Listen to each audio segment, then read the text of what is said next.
The American War of Independence, Age of Revolutions.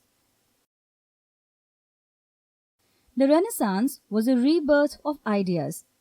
People understood what was going on around them. They even tried to correct the unfairness that was going on in the church. That was called the Reformation. After the Renaissance and the Reformation came the Age of Revolutions. What is a revolution? It is a sudden change in society. 3 important changes occurred one after another in the 18th century. So, the 18th century is called the Age of Revolutions. The first revolution was the American War of Independence. The continent of America was discovered in the Renaissance. People from Europe started moving to the new lands. Life was quite hard for the first people in America.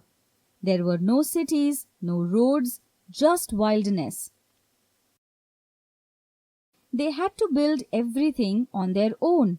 They had to build roads, schools, towns, factories, and farms. They did everything they could to make life comfortable. The British thought of the colonies as their property. They expected crops and goods to be shipped back to them. The people in the colonies did not like this at all. They had come to America to be free from all this harassment. They did not like to be bossed around by Britain. At that time, King George III was ruling over England. He fought a long war with France that almost finished all of England's money. So, he put heavy taxes on the colonies in America in order to make it all back. This was known as the Stamp Act of 1765. The colonists had to pay tax on all printed materials they used. A stamp would then be placed on the material to show that the tax had been paid. The colonists were absolutely angry with this rule. The colonists had no one to speak for them in Britain. So, the colonists decided that the British king had no right to tax them. The king had to take the tax back in a year.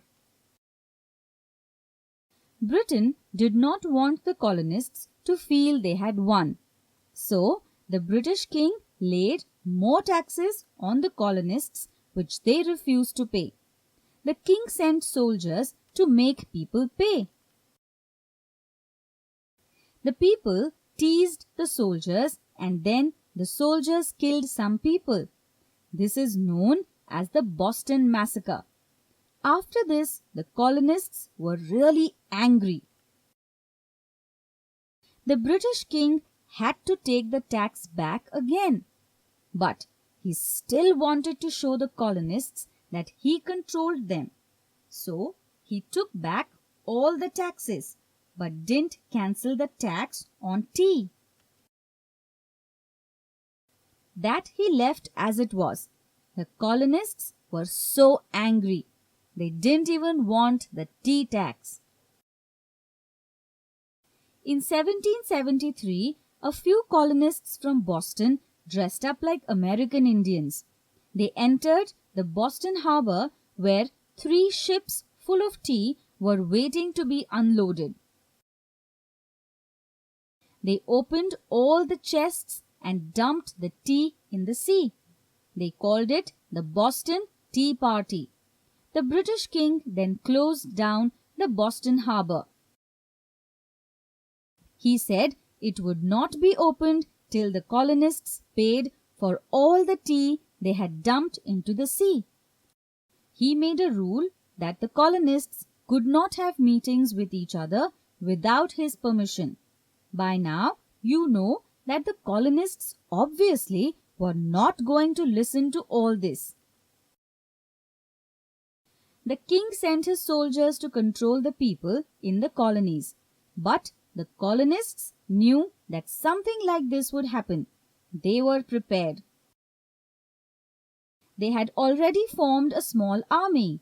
They defeated the British soldiers. Then they sent a letter to the British king that they were ready to fight and become free. A long war with the British army began. At first, it looked like the British would win. But slowly, the Americans started winning important battles and finally won. That is how America became independent.